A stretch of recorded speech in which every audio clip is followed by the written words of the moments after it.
Hey everybody, it's Jason Blaha here. Once again, it is time for a lower body day, but a quick reminder, if you guys will please click like down below, be greatly appreciated. If you're not following or subscribed, please do so. And if you would be kind enough to drop me a comment down under the video, I would appreciate that. So right now, everything is going to be geared more towards hypertrophy. Obviously, I'm still going to have some stuff down at 5 or 6 reps. Because again, my background's in powerlifting, I will eventually compete again. But notice that what we are doing, we are chasing long ranges of motion, more lengthened positions, stretch positions, while I'm doing all this cardio to lean out and cut for the summer. Again, we've been doing it over a week now, my 2 hours of lifts a day. Sometimes a little more. So here's the idea. Instead of coming in and trying to squat for 5,500 pounds, some of this stuff is like, look, let's come over, do narrow stance. Notice how close my feet are compared to, say, my power squatting. And we just go ass to grass, right? So I pretty much am just bouncing off of my calves. So I'm dropping all the way down. Again, bouncing off my calf so that is my full range of motion of my knee. Using the safety squat bar, I'm like, you know what, it's a little bit harder. I'm forced to use a little less weight, but it's okay. It's good upper back. And I don't have to worry about setting up. It's just so much easier. I don't have to come in and do any shoulder stretching or anything like that. I can just come in and squat. So that is one perk of the SSB, and it's not like I'm going so heavy that I'm being limited. You know, obviously I can do 500 on a barbell. I can't quite do 500 on this bar, but we're not maxing out. So the upper back isn't the biggest limit when I'm doing full deep ranges of motion. So notice again, and I think people forget that when we talk about knee angle, they forget that really narrow stances, parallel is actually much deeper knee angle than parallel is with a wide stance. So again, we're not always even looking at hip angle. Yes, obviously we were below parallel, but we're hitting pretty much the full range of motion of the knee. You know, whereas when I drop really deep on a wide stance sometimes, and it's not necessarily a deeper knee angle, even though the hip drops lower. So again, the idea is trying to maximize that quad development. So yeah, 330 for 5 was actually hard, and I know that's laughable because you guys have seen me do that with 405 on a normal bar, but we're also not trying to sink the deepest range of motion and all of that, use that bar. Same thing, deficit deadlifts. I went to a bigger deficit today. I just did one set. 6 reps with even 405 on a 3.5-inch deficit is hard. Although, I mean, a couple months back, I did pull on just a 2.5-inch. I did a 545 max, and I did a pretty easy 585 normal single not long ago. So again, this is challenging though. So again, we're forced to use some lighter weights on these full ranges of motion. Same thing for calf raises. I mean, I've done 500 for 10s without a plate. But if we step up on the plate, we get the deeper range of motion. Sets of 8, and the first set's always really hard to find my balance. Even 8 reps is really hard. I don't really have a 9th rep. These are limit sets. With 405 on these calf raises, right? I get a phenomenal calf stretch and pump. I mean, you see them there. And yeah, works great for me. So again, I'm doing a little bit of calf and quad pose while I got a little bit of pump. But we're gonna keep working on leaning out. So the idea here, let's go ahead and do calf work. And I've kind of said, even though I'm technically not a bodybuilder and my calves are good, I don't necessarily need more calf, but we can make the argument for in a fat loss phase, and I'm doing lots of walking and lift cycling, that calf weight matters. So if I build bigger calves, just like I wear, those are the work boots I have on there. That's what I usually wear when I walk.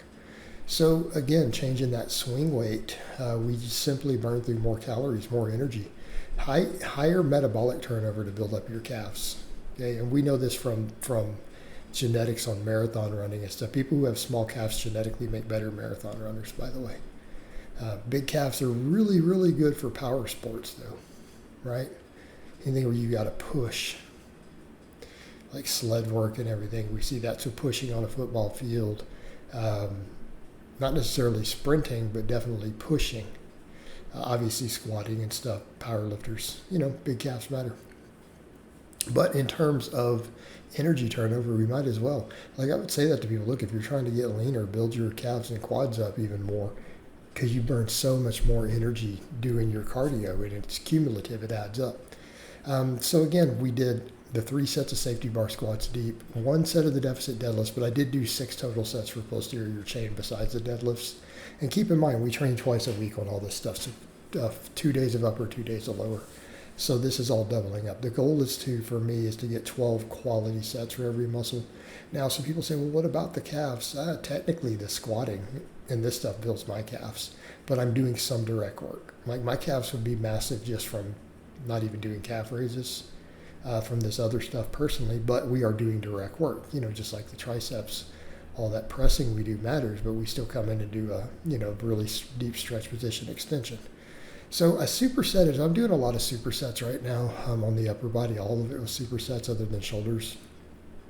So I kind of did the same thing here. I'm like, I don't want to superset, obviously, squats and deadlifts, but belt squats, glute ham raises. So the glute ham raises went ahead and just worked with about 3 sets of 10. Those are pretty much a limit. I don't think I got 10 on the last one. It might have been like 9. So again, taking these to that fuller range of motion to where I go all the way down at the bottom. So again, that we lock the knee so that we get that stretch position for that hamstring. We want to really stretch the hamstring on it. So again, the idea, a lot of these deeper stretch movements have a little more hypertrophic potential, right? And when I'm in a cutting and I haven't been doing some of these movements, if I can get a new more significant training response, the idea is maybe I will gain some muscle while using cardio to create a deficit. And that's, again, the idea. Any muscle that we can try to gain in a cut is always a good thing. And anyone says it's impossible, yeah, it's totally possible. You just cut slow.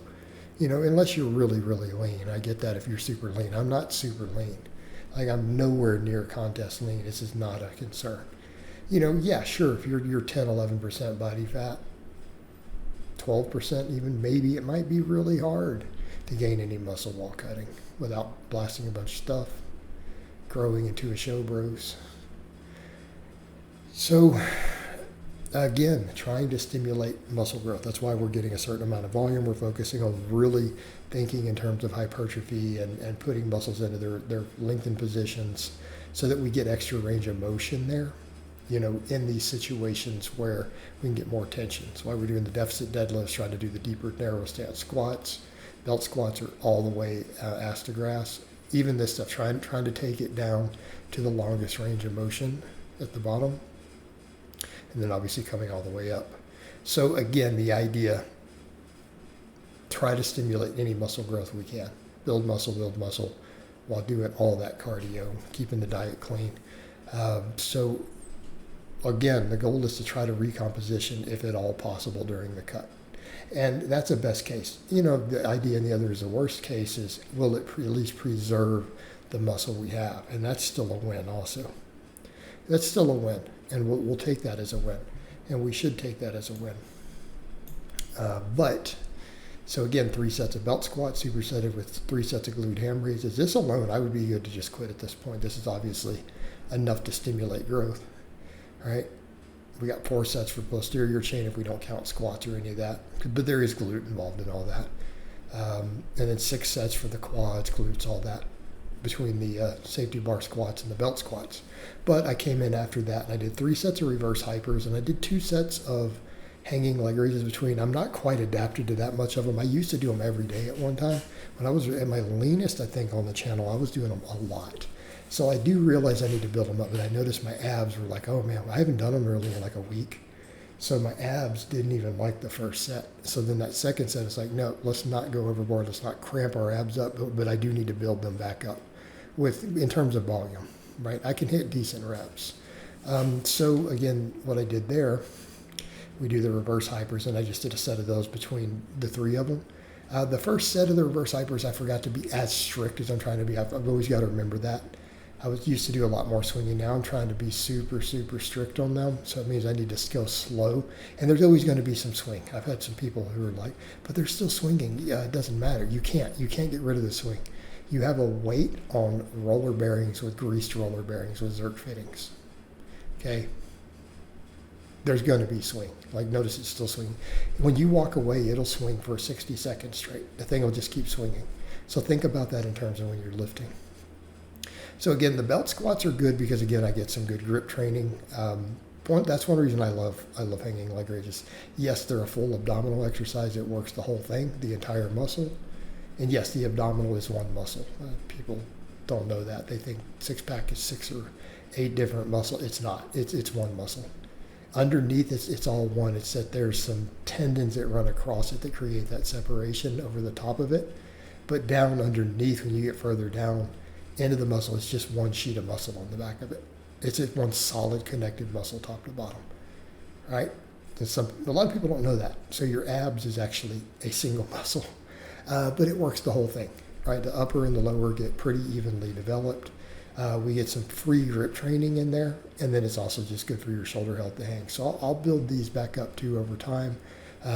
So again, I'll see if I can get 3 sets next time on the next lower day, so that we'll build the capacity back up. At one time I was doing 15 to 20 sets a week years ago when I was really at my leanest.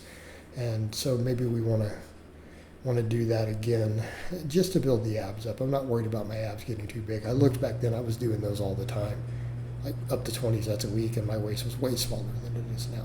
So I'm not worried about blocky abs or any of that. I don't use insulin, so not a concern. All right, guys, but that's really all I have to say on that today. I hope it's been informative, and I'll talk to you guys and gals next time.